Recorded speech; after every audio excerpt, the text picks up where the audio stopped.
Навязчивая любовь к человеку, который вам недоступен, это своего рода ад. Когда вы испытываете лимеренцию, вы идеализируете этого человека, и вас бросает в состояние эйфории и фантазии о том, как все могло бы быть с ним. Состояние полной опустошенности и потери, когда реальность обрушивается на вас, и вы понимаете, что ничего не выйдет. Это как ушат холодной воды. Сначала перед вами открывается огромная возможность, а потом наступает полная пустота. Но есть один аспект лимеренции, на который действительно стоит обратить внимание. Это та версия себя и тех возможностей, которые вы видите. В те моменты, когда вы хотя бы на секунду верите, что ваша великая любовь вот-вот будет вам взаимна, вы мельком видите себя настоящего, того, кем вы хотите быть. Того, кто хочет проявить себя. Это проблеск контакта с тем, кем вы на самом деле являетесь, с тем, кем хотите быть, с тем, кто хочет реализоваться. Этот мир и эта версия вас самих не могут воплотиться в жизнь, потому что вместо того, чтобы жить своей жизнью, действовать и строить хорошие отношения с кем-то, кто вам доступен, вы растрачиваете весь свой творческий потенциал и стремление к самореализации на что-то другое. Вы словно выпускаете пар в пустоту, в никуда. Это фантазия. Поэтому, когда такое происходит, это трагедия. Но я хочу, чтобы вы снова вспомнили о той версии себя, которая открывается вам, когда вы испытываете лимеренцию. Сегодня я отвечу от лица человека, которого назовут Джеймсом. Джеймс пишет: «Привет, фея. Я надеюсь, ты сможешь подробнее рассказать о том, о чем вскользь упомянула в своем последнем видео. Говоря о человеке, испытывающем лимеренцию, ты сказала, что в такие переходные моменты происходят большие перемены, и человек становится уязвимым. И тогда я думаю, а что, если я смогу стать больше, чем когда-либо могла себе представить? Смогу. Это меня очень задело, потому что в прошлом году я пережила то, что теперь называю лимерентным эпизодом.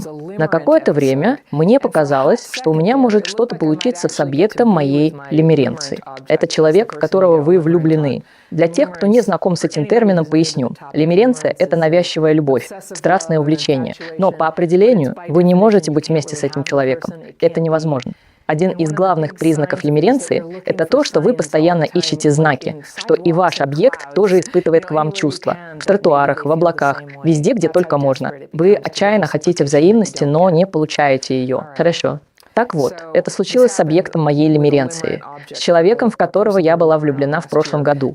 Этот человек казался мне таким потрясающим, что мысль о том, что он действительно может захотеть быть со мной, придавала мне уверенности в себе. Я чувствовала себя лучшей версией себя. А когда этого не произошло, я была раздавлена и почувствовала, что утратила связь с этой лучшей версией себя. Как мне вернуться в это состояние, не полагаясь на поведение другого человека? Вот. О, это такой хороший вопрос, Джеймс. Я только что написала такое короткое письмо и подумала: о, это не совсем письмо. Что мне с ним делать? Но это такое сильное письмо. В нем заключен главный вопрос о лимеренции. То, что мы видим, это огромная радость. Это то, что озаряет. И у людей, которые пишут о лимеренции, есть слово, которое они используют – мерцание. Это момент, когда ты впервые осознаешь, что между тобой и кем-то есть нечто особенное. Это нечто особенное. И я не знаю, можно ли назвать это мерцанием, если человек просто испытывает сильную симпатию к кому-то, не испытывая лимеренции. Не знаю. Но когда лимеренция начинается, это как вспышка узнавания, которая поражает тебя прямо в мозг. И кажется, что это чувство возносит тебя до небес, и в нем есть какая-то правильность во всем. И как будто все становится на свои места. Но человеку, который не раз испытывал лимеренцию, помогает то, что если это происходит с тобой снова и снова, ты начинаешь понимать, что дело не в одном человеке. Для некоторых людей дело действительно только в одном человеке. И я не исключаю, что между тобой и объектом твоей лимеренции может быть сильная, глубокая и значимая связь, но по какой-то причине она не может быть реализована. Но такое бывает. Но чаще всего лимеренция возникает при полном отсутствии такой связи. Связи, она как будто возникает сама по себе. Но я понимаю, о чем ты говоришь, о том, каким ты себя представляешь. В твоем случае это было в буквальном смысле так, как будто этот человек был очень успешным. Или ты возносил его на пьедестал. Или, может быть, ты сам придумал этот пьедестал. Но допустим, что кто-то, начал бы встречаться с кинозвездой, и кинозвезде бы он на какое-то время понравился, но не то чтобы, в общем, ничего бы из этого не вышло. Знаете, можно было бы подумать: ух ты, если бы я был партнером кинозвезды, то в этом году пошел бы на Оскар, познакомился бы со всеми другими кинозвездами. У меня были бы все эти деньги и свобода и путешествия. То есть можно было бы представить, что перед тобой открываются большие двери в жизни. Но в случае с лаймеринцем все не так. Это не значит, что перед тобой действительно открываются какие-то двери. Скорее, в присутствии другого человека открываются двери восприятия и осознания. Человек, который тебя понимает, и ты его понимаешь. А два человека, которые действительно нравятся друг другу и понимают друг друга, это большая редкость, и такое может случиться с тобой всего несколько раз в жизни. И на самом деле очень грустно, когда один из тех, с кем у тебя такие отношения, решает, что не хочет быть с тобой и будет с кем-то другим, и поэтому ты больше не сможешь быть с ним. И вот из всех троих, с кем у тебя могли бы сложиться такие отношения, один человек просто исчез из твоей жизни. Это грустно. Я просто хочу сказать, что это очень грустно. Ты можешь грустить, можешь чувствовать себя так, будто что-то потерял. Я думаю, что есть признаки того, что отношения могут стать чем-то вроде настоящего брака, настоящим партнерством двух людей, которые хотят быть вместе всю жизнь. И один из таких признаков-то, что они могут быть с вами и будут с вами. Это один из признаков. Если кто-то не готов или не может этого сделать, то он по определению не тот самый. Это просто не он. И меня это всегда успокаивало. Типа, если этого не происходит, значит, так тому и быть. А я верю в Бога. И моя подруга всегда напоминала мне, что если Бог хочет, чтобы вы были вместе, то вы ничего не сможете с этим поделать. Если Бог не хочет, чтобы вы были вместе, то вы тоже ничего не сможете с этим поделать. Я знаю, что многие из вас в это не верят, но мы все во что-то верим, и для меня это ориентир. И я нахожу в этом много общего с реальностью. Отношения, в которых ты чувствуешь, что это он, что это единственный. Я могу по-настоящему раскрыть свой творческий потенциал только в таких отношениях, которые я бы назвала музой. Я знаю, что это такое, и когда люди говорят «просто прими это в себе», я думаю, что это не так. Внутри меня нет ничего подобного. И я с уважением к этому отношусь. С каждым человеком у нас разная химия, понимаете? И есть вещи, которые вы никогда не найдете ни в другом человеке, ни в себе. То, как мы сближаемся с каждым человеком, с которым становимся близки, уникально и потенциально. Довольно необычно, даже если это не тот самый человек. Я с вами согласна. Но если они не могут быть с вами, то ваша задача – сделать свою жизнь как можно более счастливой, наполненной смыслом, радостной и плодотворной. Вы знаете, что хотите сделать для этого все, что в ваших силах. Трагедия в том, что вы можете сдаться. Не делайте этого и зациклиться на одной идее, которая уже мертва. Она мертва.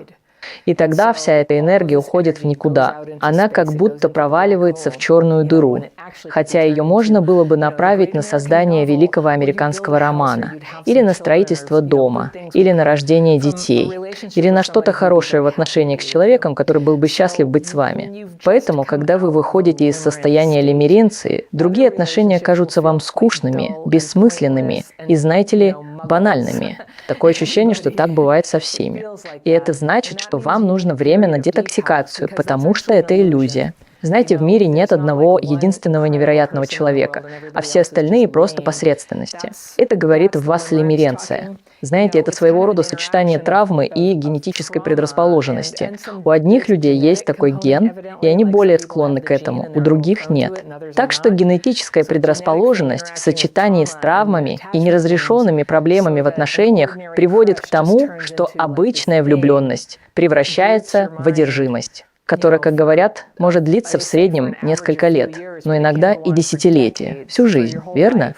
Так что очень жаль, если вы не можете вернуть себе энергию, которую вложили в эту мечту. И это просто мечта. Это всего лишь сон, потому что этого не происходит на самом деле. Это просто вопрос простых определений. И именно здесь, на службе известности, у нас появляется так много отраслей, которые продолжают давать людям пищу для осуществления мечты. Например, оккультизм, гадание по картам, астрология, астрология, близнецы. Воспламени свои убеждения. Так вот, для людей, которые верят в подобные вещи, это прекрасно, но просто спроси себя, используешь ли ты это как форму магического мышления, чтобы просто продолжать надеяться на то, чего никогда не произойдет. Вот в чем дело. Если кто-то любит тебя, и ему суждено быть с тобой, он обязательно вернется. Так что ты можешь позволить себе отвлечься. Забудь об этом. Я просто хочу сказать, что вот некоторые из мыслей, которые помогают мне справиться с этим, знаешь, просто отвлекись от этого. И я думаю, что это одно из лучших лекарств. Относись к этому как к чему-то, от чего тебе нужно избавиться. И просто как тебе пришлось бы так поступить, если бы у тебя были проблемы с кокаином. Перестань думать об этом, перестань общаться с людьми, которые делают это сами. Общение с людьми, которые в некотором роде помогли тебе в этом, на самом деле очень раздражает других людей, когда кто-то погружается в свои фантазии. И это способ, которым ты дистанцируетесь от других людей.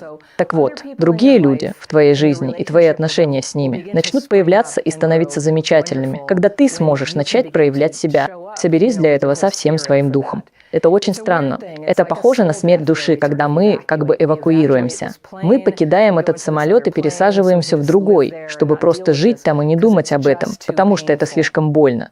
Но ведь ты не хочешь оставаться там надолго, верно? Значит, в нас есть величие. В нас есть величие. И некоторые из величайших людей, которыми вы, возможно, восхищаетесь, потеряли близких в раннем возрасте, или пережили утрату, или, знаете, их бросили, но они не перестали быть великими. Станьте одним из тех, чье величие сопровождает их на протяжении всей жизни, в общении с разными людьми и в течение многих десятилетий. Станьте одним из них. Нет ничего печальнее, чем наблюдать, как наша жизнь угасает. Из-за иллюзий. Мы не можем быть счастливы, если не используем силу, мощь и дары, которыми наделены, чтобы привнести в мир что-то прекрасное. Для этого и предназначен каждый из нас. И пока мы этого не делаем, мы не можем быть счастливы. Мы не обретем настоящего и длительного счастья, пока не сделаем этого. К сожалению, многие из нас сейчас не в том положении, чтобы это сделать. Почему? Из-за зависимости, бедности. Я хотела сказать из-за тюремного заключения, но на самом деле некоторые люди проявляют свое величие в тюрьме. Они способны дарить другим заключенным что-то ценное. В нашей культуре есть свои герои и героини, которые совершали великие дела на благо людей и всего живого, несмотря на ужасные условия. Я никому не желаю оказаться в условиях угнетения. Я желаю всем свободы, грамотности, еды, безопасности, крова. Людям нужны эти условия, чтобы их таланты могли раскрыться. Поэтому нам нужны все эти условия. И когда мы этого добьемся, а я в это искренне верю, я смогу найти свои таланты и начать их использовать. А используя их, я смогу перейти ко второму этапу – созданию условий, в которых другие люди смогут использовать свои таланты. И я делаю это прямо сейчас, разговаривая с вами, Джеймс. Я пытаюсь создать условия, в которых вы сможете выйти из состояния, когда вы можете быть собой и использовать свои таланты в этом мире только в присутствии этого человека, которого здесь нет и не будет с вами. Мне нужны ваши таланты. Нам нужны ваши таланты. В мире полно огромных пробелов, потому что люди не могут этого сделать. Итак, сначала мы развиваемся сами, а потом создаем условия, в которых это смогут сделать все. Не все сразу, а по одному. Если вы можете изменить жизнь одного человека и создать для него такие условия, я иногда говорю так. Представьте себе ребенка, у которого талант к рисованию, верно? Если у него не будет красок, ему будет сложно развивать свой талант. Талант – это то, чем вы наделены во благо других людей. Вероятно, у вас есть десятки талантов. Пример. Вы хорошо разбираетесь в ремонте автомобилей, или у вас красивый почерк, или вы умеете успокаивать разгневанных людей. Это все таланты, верно? Но дар – это то, о чем вам говорят снова и снова. Люди постоянно возвращаются к вам и говорят: «То, что вы сделали, мне очень помогло». Мне это очень помогло. Вот что день за днем помогало мне отказываться от прежних карьерных путей и направлений в жизни с помощью практик, которые я использовала. Чтобы освободиться от тревожных, знаете, пугающих, обидных мыслей о том, что моя жизнь не удалась, что я неудачница, что все против меня. День за днем я избавлялась от этого с помощью ежедневной практики. Это описано ниже в разделе с описанием. Я всем об этом говорю. Вы избавляетесь от этого день за днем, и у вас появляются новые идеи, вас посещает вдохновение. И я активно понимаете, я активно ищу то, что предназначено для меня. Какой мой следующий правильный шаг? Где взять силы, чтобы сделать то, что я считаю правильным? За 28 лет практики я прошла невероятный извилистый путь, и я понятия не имела, куда он меня приведет. Я меняла профессии, которые не приносили мне удовлетворения, не давали мне ничего нового. Я считала, что у меня есть одно достижение здесь, другое там. А потом, несколько лет назад, все вдруг сложилось в единую картину, как в сказке о гадком утенке. И оказалось, что практически все, чем я занималась в жизни, будь то хобби или работа, было подготовкой к тому, чем я занимаюсь сейчас. Я в восторге. У меня было такое щемящее чувство, будто я должна была что-то сделать, но не могла понять, что именно, и все казалось бессмысленным. И я думаю, что в этой пустоте, когда ты не можешь найти свое призвание, и возникает влюбленность, потому что на самом деле ты никогда не знаешь, в чем твое призвание. Знаете, говорят, что когда люди, испытывающие лимеренцию, на самом деле начинают встречаться с объектом своей лимеренции, это чувство довольно быстро проходит, потому что оно может существовать только в этой сфере, когда нет проблем с сидениями для унитаза, неоплаченными счетами, спорами о том, кто поведет машину и всем прочим. Это просто, знаете, обычные человеческие проблемы. В отношениях есть свои подводные камни, не так ли? То есть у нас отношения с идеалом. И я думаю, можно с уверенностью предположить, что в лимерентных отношениях, в лимерентной тоске есть элементы духовной жажды. Это духовная жажда, которая, как правило, не удаляется, если вы действительно будете вместе с этим человеком. Или, не знаю, ребята, вы все можете оставить свои комментарии. Кто-то скажет: нет, я был влюблен в кого-то, и вот мы, наконец, вместе, и все прекрасно. Все так, как я и надеялся. Я очень рад за вас и понимаю, что такое возможно. Но для всех остальных жизнь по-прежнему возможна, и она не зависит от одного человека. Когда я страдал от лимеренции, я был против такого совета, потому что люди часто его дают, но он похож на банальные фразы о том, что вам не нужен другой человек. Вам просто нужно полюбить себя. Я в это не верю. У меня есть видео на эту тему. Сейчас я выложу видео о мифе о любви к себе. Я в это не верю. Есть вещи, которые, на мой взгляд, довольно сложно сделать для себя. Я прошел духовный путь, чтобы обрести удовлетворение. И знаете, что происходит, когда я становлюсь более цельной и счастливой личностью? В моей жизни появляются более значимые отношения. Но, знаете, я не буду лукавить, у меня посттравматическое стрессовое расстройство, поэтому мне иногда сложно выстраивать связи с другими людьми. Вот почему я знаю, как это работает. А чтобы преодолеть это, я использую то, чему учу на всех своих курсах и тренингах, например, в школе суровых испытаний. Я столько раз проходила через все эти проявления посттравматического стрессового расстройства, в том числе через любовную аддикцию, что в итоге вышла на новый уровень, где меня ждет больше удовлетворения и счастья. Это прекрасно. Я не устану повторять, что нужно продолжать работать над исцелением, чтобы перестать любить призраков, то есть воспоминания о любви, и начать любить реальных людей. Или хотя бы двигаться в этом направлении, готовиться к этому, будь то отношения с особенным человеком или с несколькими людьми в вашей жизни. Думаю, этого хочет практически каждый. Но я понимаю, что многие люди настолько травмированы, что не могут сделать это прямо сейчас. Это кажется невозможным. Поэтому каждый делает то, что может. У меня есть курс под названием «Тренировочный лагерь по налаживанию связей», и я учу людей постепенно. Каждый день вы начинаете действовать. Я запустила этот курс как раз в конце пандемии, где-то 1,5 года назад. Она еще не закончилась, но люди уже начали снова общаться друг с другом. И мы все отвыкли от этого. Не знаю, как у вас. Я как будто впала в спячку. Я общалась с людьми, но не могла поддерживать нить разговора. Я слишком бурно реагировала на все подряд. Я не могла настроиться на одну волну с людьми. Мне было как-то не по себе. А теперь я чувствую, что у меня получается. Так что я желаю тебе всего наилучшего, Джеймс. Я благодарю вас за то, что подняли эту тему. Мне очень интересно, что вы скажете о прекрасном аспекте лимеренции и о том, что она показывает вам, вас самих, и что она показывает вам о божественном. А вот и обещанное видео. До скорой встречи!